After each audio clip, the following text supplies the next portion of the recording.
Hi, Mr. Kirk. How are you? So earlier in your speech, you said that 1 in 5 Americans, no, 1 in 5 people in this country will be illegal. Yes. In 3 years. In 3 years. You proposed that securing our borders will help this situation, but I also think that our green card / citizenship process is a problem. So how do you suggest that we make it easier for people who want to get in this country legally to do that? Yeah, well, first of all, thank you. I agree with part of that. I don't think – so there's this idea that we have to make it easier to get into the country. I probably agree with that. So I think that we should have a moratorium on immigration right now. I think we got to slow down. We have way too many people coming into America. We got to throttle back and digest the meal. We got to allow assimilation to happen. We have way too many people coming into America. Now, that's not saying legal immigration shouldn't go up again. I think it could be a phenomenal asset to America, and it has been a phenomenal asset.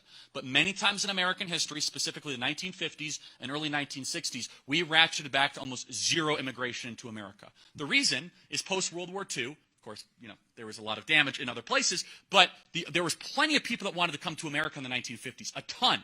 Think about it. Europe is destroyed.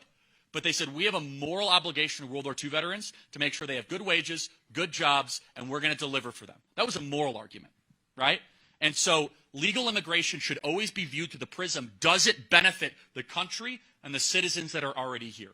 Currently, our legal immigration system is so messed up that we prioritize the people that don't share Western values, and we don't bring the people that could potentially share Western values. I'll give you an example. The best example of how our legal immigration system is messed up is Minneapolis. Have you been to Minneapolis in the last 5 years? It is unrecognizable. Now, people call me a racist for saying this. I'm not. I don't care. I'm going to say it anyway. When you have a call to prayer approved by a Minneapolis City Council, I'm going to tell you that does not mesh with American values. I'm sorry. It doesn't.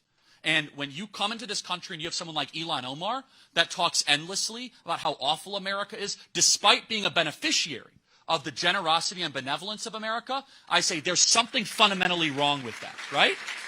Now, I contrast that with some amazing immigrants that come here legally that learn the pledge and they mesh beautifully into American society. So where's the balance? Right now, we have to slow down, throttle it back. We're doing things way too quickly. Our green card system has 1 million people coming in every single year. So I think that we need to have an English test to come into America. I think that there should be that certain countries should be prioritized over other countries. I think certain countries share Western values, and we should be unafraid to say that. It's a thought crime. I don't care. All people are created equal. All cultures are not created equal. They're not. I'm sorry. The Chinese Communist Party is not an equal culture to America. I think there should be a moratorium of Chinese Communist Party people coming into America. Chinese Communist Party values are not synonymous with Western values. They're not.